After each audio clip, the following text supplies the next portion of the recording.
శివా శివా అన్న రెండు మాటలు జన్మనంతటినీ కూడా మన కష్టములను ఈడేర్చి మన్ని ఒడ్డు చేర్చగలిగినటువంటి బ్రహ్మాండమైనటువంటి నౌక ఆ శివనామం. అందుకే అప్పర్రని మనకి నాయనార్లు ఎలా అయితే వైష్ణవ సాంప్రదాయంలో 12 ఆళ్వార్లు ఉంటారో శైవ సాంప్రదాయంలో 63 మంది నాయనార్లు ఉన్నారు. వాళ్ళు పరమశివ భక్తులు. అందులో పరమ ప్రఖ్యాతి వహించిన వారిలో అప్పరకరు. వారిని వాగీశులు అంటారు. మరి తల్లిదండ్రులు చిన్నతనంలోనే మరణించారు. పాపం అక్కగారికి పెళ్లి కుదిరింది. తీరా పెళ్లి కుదిరిన తరువాత ఆ వరుడు మరణించాడు. నిశ్చితార్థం అయిపోయింది కనుక నేను ఇంకొక వివాహం చేసుకోనని తిలకాంబిక అని ఆవిడ అలా ఉండిపోయారు. ఈ తమ్ముణ్ణి పెంచితే ఈయన జైనుల్లో కలిసిపోయారు. కలిసిపోతే ఈవిడ రోజు శివాలయానికి వెళ్లి ప్రార్థన చేసేవారు. స్వామి, మా తమ్ముడు మళ్ళీ శైవంలోకి వచ్చేటట్టుగా అనుగ్రహించు అని. ఒకనాడు పరమశివుడు ఆవిడికి స్వప్న సాక్షాత్కారం ఇచ్చాడు. ఇచ్చి శూలవ్యాధితో బాధపెట్టి నీ తమ్ముడిని తీసుకొస్తాను శైవంలోకి అన్నాడు. ఆయనకి శూలవ్యాధి బయలుదేరి అపారమైన కడుపు మంట నిప్పి. ఒకనాడు అక్కగారికి కబురు చేశారు. ఆవిడంది, నేను రాను, నువ్వు జైలుల్లో ఉన్నావు,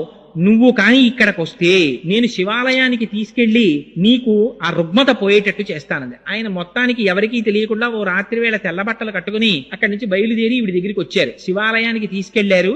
అభిమంత్రించినటువంటి రుద్రాభిషేకం చేసిన తర్వాత వచ్చే చిట్ట చివరి విభూతితో అభిషేకం చేసి ఆ విభూతి ఆయనకి ఇచ్చారు. అప్పర్కి. అప్పర్ నోట్లో వేసుకున్నారంతే ఆ శూలవ్యాధి పోయింది. ఆయన అపారమైన శివభక్తుడైపోయి పత్తికాలు పాడారు. పాడుతుంటే ఈ విషయం జైనులకి తెలిసింది. తెలిసి మా దగ్గర నేర్చుకున్న మంత్రముల తోటే శూలవ్యాధి పోగొట్టుకుని అవి శైవ మంత్రముల చేత తగ్గించుకున్నానని ప్రచారం చేస్తున్నాడు మహాప్రభు.